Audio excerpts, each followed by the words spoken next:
Is my certificate of sponsorship genuine or not? How would you come to know from just this document? Is there any tips that you can verify whether this certificate of sponsorship is genuine or not? Do you know what happens if this is not genuine? You may be country banned under para 327A and B, which means you will be restricted to travel to UK for another period of 10 years. This is why it's very, very, very important to know whether your certificate of sponsorship is genuine or not.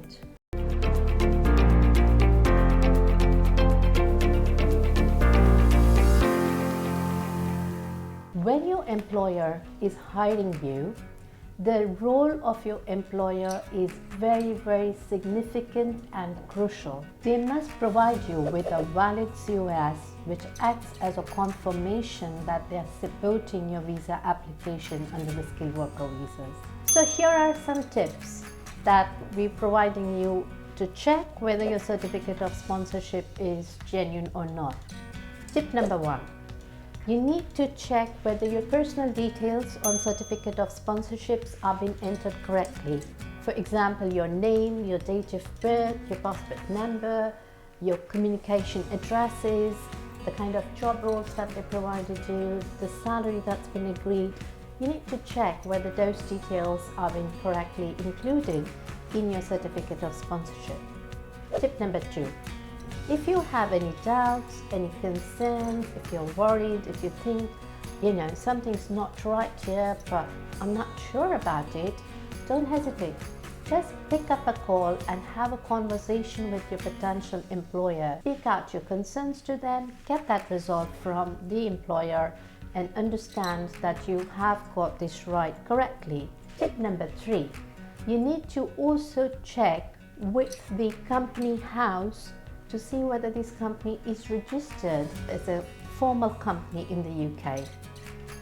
Tip number 4, you could also check with the sponsorship registered list. Yes, there is a list wherein all the companies who are permitted to sponsor and bring in foreign nationals to work with them are registered with the Home Office as sponsorship licensed companies. So if you see that company there, which means it is registered and it can give you a COS which can further allow you to enter the UK. If after you've done all of this, assuming you're still in doubt, you're still worried about whether this is right or wrong, you need to take a professional advice. You need to reach out to somebody who has been advising in this area of law to understand whether this is genuine or not. I come across a lot of cases where I see clients who've received the COS have actually done a bit of what I've already told you. However, they still received a refusal, and not only a simple refusal, it's a country ban under para 327A&B, wherein the assessing officer has concluded that even though the company is registered and company is also found on the sponsor license list, however, the COS is not a genuine one there. And the applicants are actually country banned for a period of 10 years, which means they're restricted to enter the UK for nearly 10 years now.